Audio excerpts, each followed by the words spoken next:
to have this platform to share my ideas. And it's a lovely campus. I was taking a tour around the campus, and it reminded me of my campus in IIM Ahmedabad that I was there 25, 26 years back, architected by the legendary Louis Kahn. So it had a very similar brick structure and feel. So it's wonderful. It's almost nostalgic to be back here. I'm going to talk about potential. And the whole day you've been listening to many people talk about what it will take for our country to grow, what it will take for our country to develop. And really, Viksit Bharat has been the discussion point today. But I'm going to take a slightly different approach, right? Let me talk to you what this session is and what it is not. First, this is not a top-down session. This is not about macro policies. This is not about what the government should do. This is not about what the taxes will be, et cetera, et cetera. This is about bottom-up. This is about what you and me should do. How do we think about potential at an individual level? This almost, think of it like an atomic bomb. If you can get the atom to sort of release that energy, as a country, automatically we can sort of create that energy. And this is not just about economic progress, right? I think I was listening to the speech by Dr. Sangeeta Reddy, and she spoke about happiness and health. So this is about not just the destination, but also the journey. How do we get there? If we get the economic output, but we are, depressed as a society, I don't think that's an outcome that we should look forward to. So how do we think about progress in a holistic way? And third, it's not so much about what's missing. I work as a coach with many leaders, and very often I feel we beat ourselves up with what we don't have. But sometimes the biggest contribution we can make is by knowing what our strengths are, what our superpowers are. So this is about really saying what's working, and let's build on what are our strengths. So let me talk about where my insights come from today. One is, I used to be a consultant with McKinsey in New Jersey in the US, so I had an opportunity to look at leaders up close and get a sense of the link between business strategy and leadership. Second, I work with an executive search firm called Egon Zehnder. It's a Swiss firm, where I got a sense of how do you look for a leader in the context of a business situation. And for the last close to a decade, I've been working as a coach and sounding board with many leaders, and I've had an opportunity to understand what's going on in their heads. You see a leader in front of the curtain on the stage very often, but who the person is behind the curtains is often very different. So I've had an opportunity to sort of engage with these people on what really is keeping them awake at night. So I hope to bring some of those insights here. Second, I've had an opportunity to curate the Play to Potential podcast for the last close to 9 years, and I've spoken to 100 plus guests, and it's counting. And I've chosen to look at diversity of insight. Very often we talk about diversity of thought in the boardroom. Even as I thought about potential, I said, why don't we just look at a range of people and see what we can learn? So one is, of course, CEOs and entrepreneurs. I'm sure you recognize many of the faces. Nandan Nilekani, Vinita Bali. I don't want to read out every name, but all these names are the who's who of the Indian corporate world. Then we have legendary sports persons. We have Vijay Amritraj, Vishy Anand, Viren Raskina, who runs Olympic Gold Quest, Deepa Malik, a Paralympian, Paddy Upton, the mental conditioning coach of the Indian team. So I said, what can we learn from the world of sport? And then I said, what can we learn from the world of creative professionals? Right? The first lady, Aisha Birsel, is an industrial designer who applies industrial design principles to designing your life. Second is Atul Kasbekar, who started out as a chemical engineer but became a celebrated photographer and now a producer. Next is Bombay Jayashree, an accomplished Carnatic musician. Amish Tripathi, who started with an MBA from IIM Calcutta, was in the financial services world and now is a celebrated author. And then Papa CJ, who's a stand-up comedian, but started out with an MBA in Oxford and then pivoted to stand-up comedy. So as a student of transitions, I tried and understand these journeys to figure out what makes them tick and how do they think about these transitions. And last, HSBC has this slogan, right? Think global, act local. So I said, let me tap into some of the leading thinkers in the West.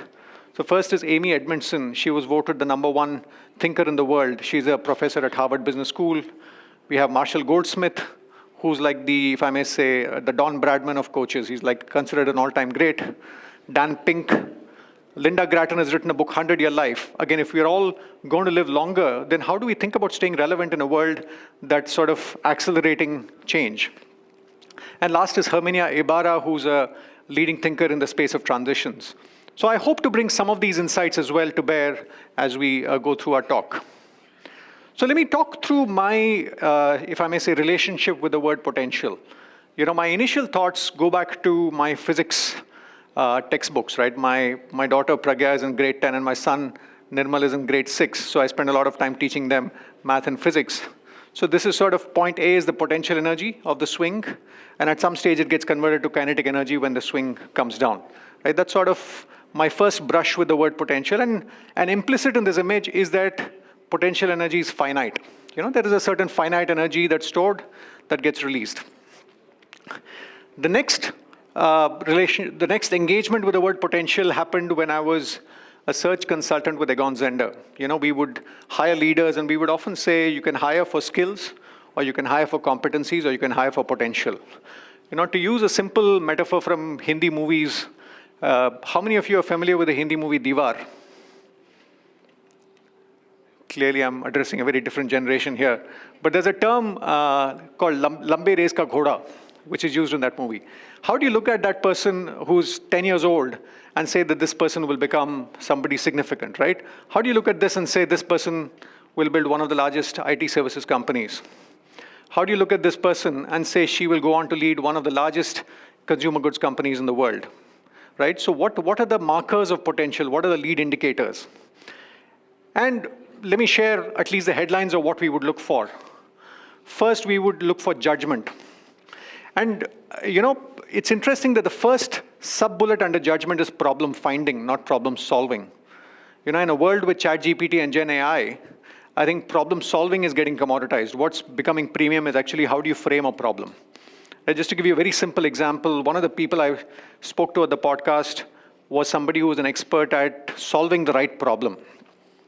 And he said, many years back, there was this elevator company which was receiving a lot of complaints, saying the elevator is very slow.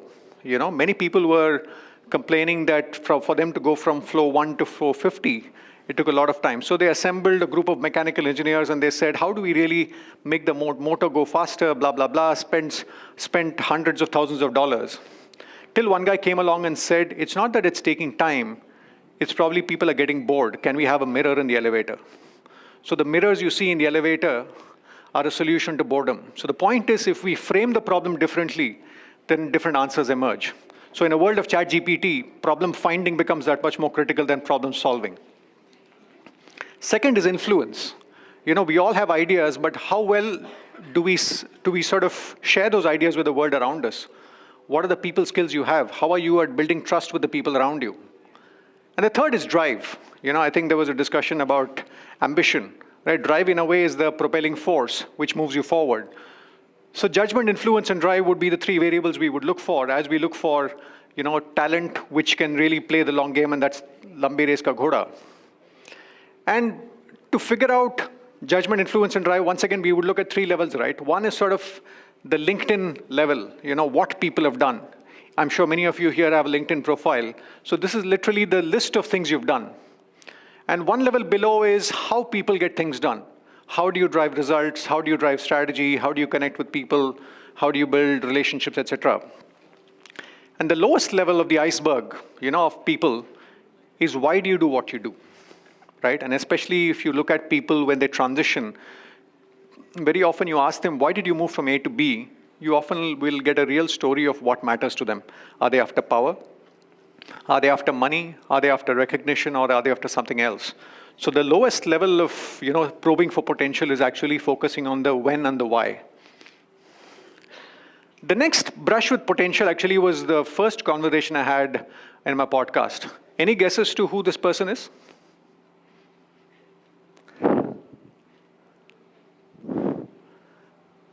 Any guesses now? Sorry? Neil Armstrong. Close. This is Buzz Aldrin, the second man on the moon. Buzz Aldrin, right? So I asked Vijay Amritraj, the legendary tennis player, as I wrap up my podcast, one of the questions I ask is, what does the term play to potential mean to you? And he spoke about an episode when he visited Buzz Aldrin's home in California. I'll just play that audio clip for you. In one of my interviews, one of my guests on one of my talk shows was the second man on the moon, Buzz Aldrin, who was a friend of mine. And when I went to interview him at his home in Westwood in California, you look at all the various accolades and so on and so forth, like we've seen in people's homes and trophies and plaques and so on and so forth. So very few things really catch your eye as you go through pictures and you go through this and that. But there was this one little plaque in the corner that absolutely caught my eye. And I've never forgotten it, and it always is very much in the back of my mind when I do things. And it was stuck in a corner in his living room. And it said, we always tell kids as you grow up, you better do this, if you fulfill your potential, sky's the limit, everything's always sky's the limit, And so that little plaque said, who said sky's the limit when I left my footprints on the moon? Who said sky's the limit when I could leave my footprints on the moon? Now I want to go back to my first mental model with potential, the swing. That sort of implies a certain finiteness. But I think my current working definition of potential is technically it's infinite. It's limited by human imagination, right? And I think there's a couple of lines in Hindi which I think capture it beautifully, right? Jiski jitni udaan baki hai, utna hi asman baki hai. So technically I think we are...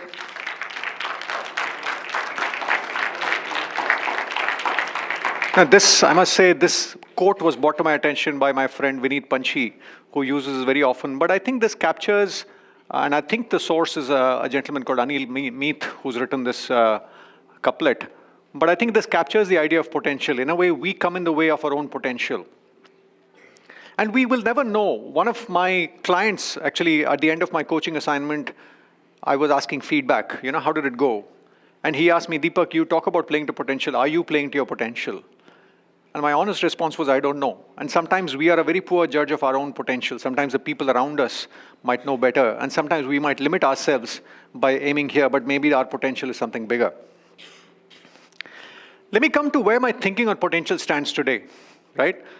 I think the first piece I want to talk about is the role of play. Another guest, when I asked the closing question, what does the term play to potential mean to you? They said the answer is in your title.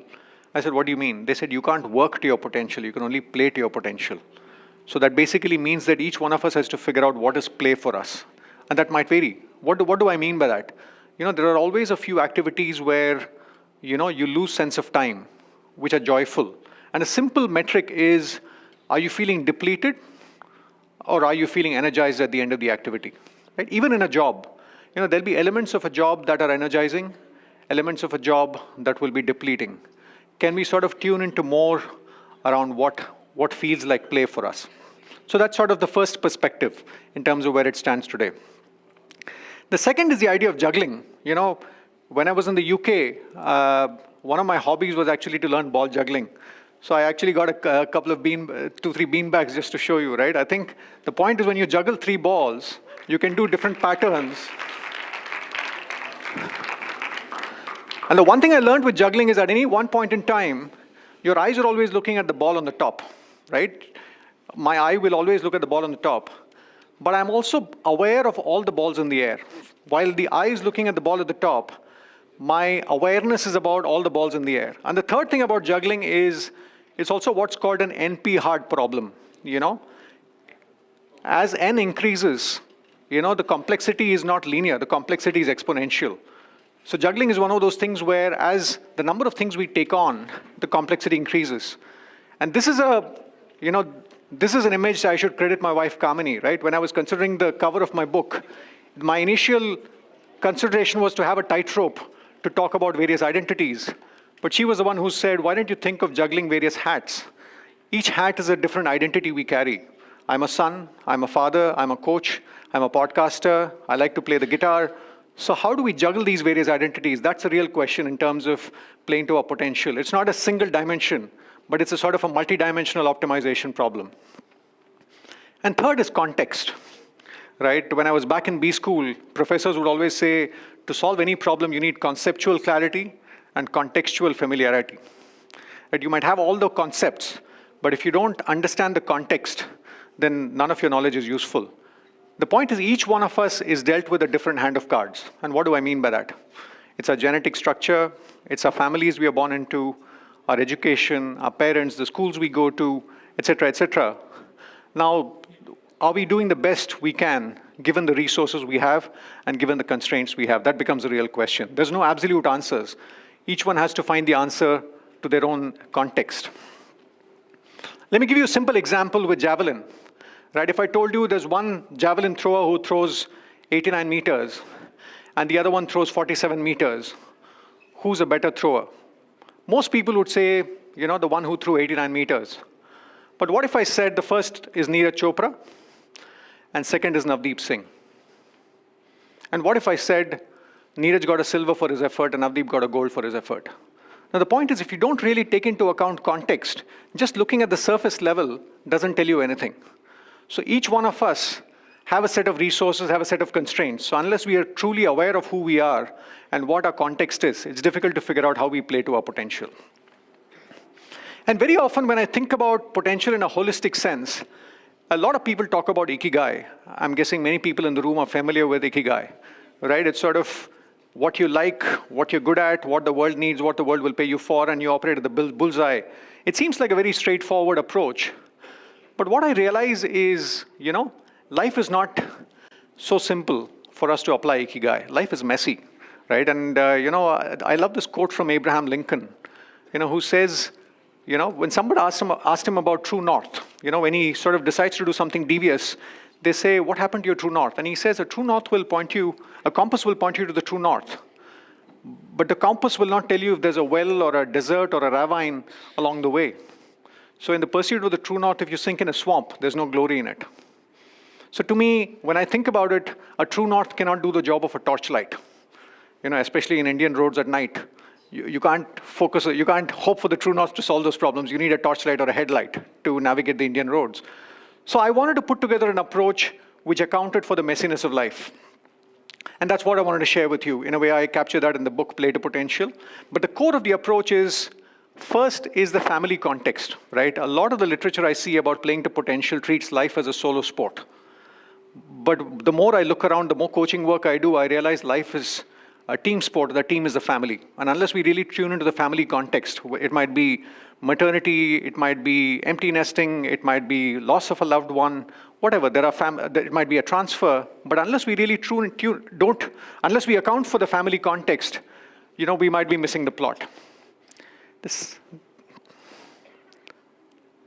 Let me just sort of, in the context of transitions, I spoke to Amish Tripathi when he transitioned from the world of business to the world of novel writing, and he talks about the role of family and the role he had to play to enroll them in his journey. Please suggest that you should use your heart to decide the destination, but use your mind to plot the journey.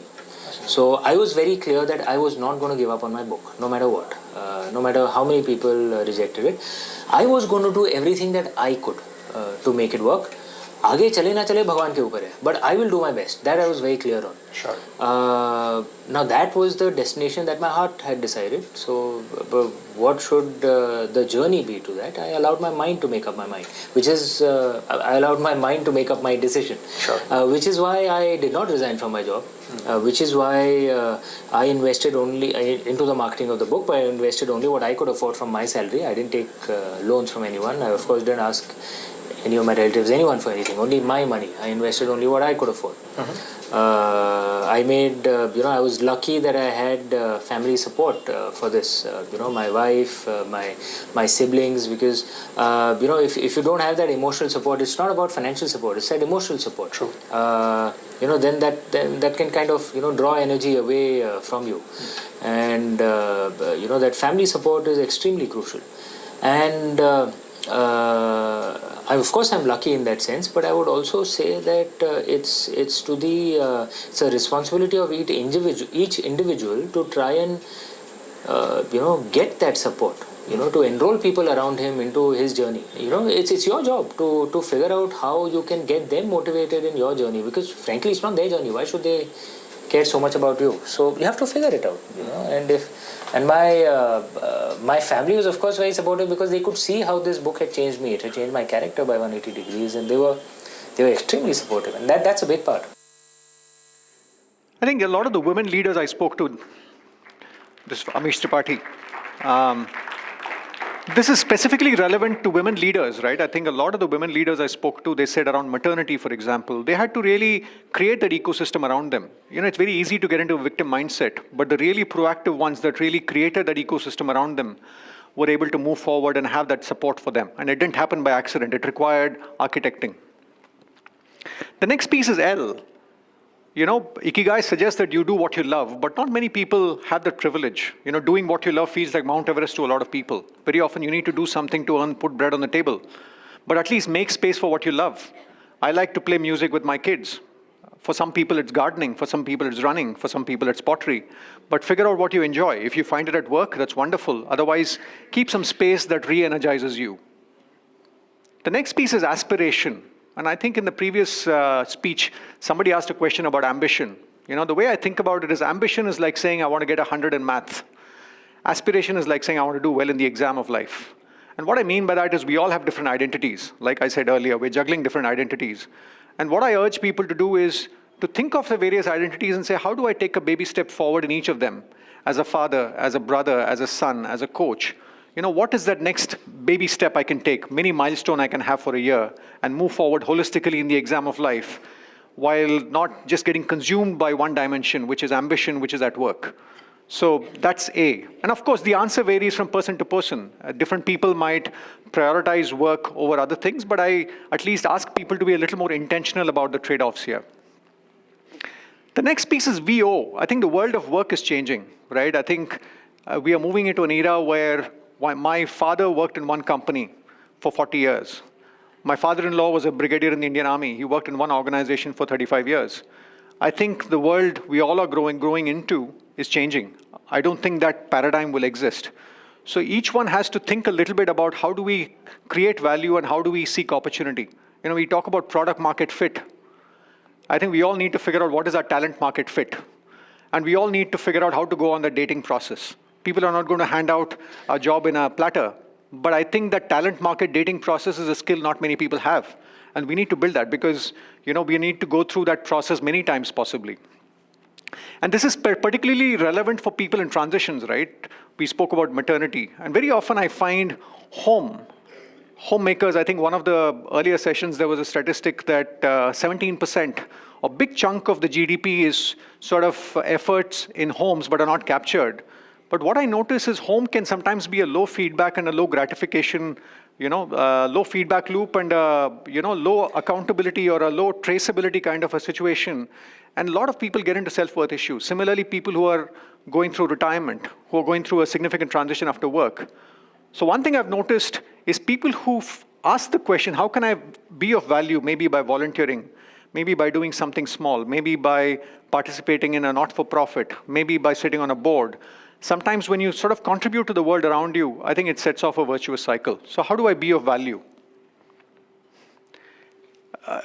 Ravi Venkatesan is a friend and a mentor, and he talks a little bit about how to think about leadership. Very often we see leaders on stage talking about big grand plans, but he says that leadership is not a title, it's a verb. How can we think about leadership as a verb? Century is not a noun, it's not a title, it's not a position, it's actually an act, it's a verb. Okay? And that act is something that every human being is capable of. And so I give examples like Padma Shri. I give an example of a young boy who lives in a slum, a garbage dump in Ahmedabad and goes to a Teach for India school. I give an example of a young mentee of mine who's now a successful young woman who started Kids for Code, etc. And I said, look, none of these cases did they have any formal authority. Nobody asked them to do what they did. They felt a calling, they decided to act on it. And they've accomplished far more than what they would have imagined and what the world imagined they could accomplish.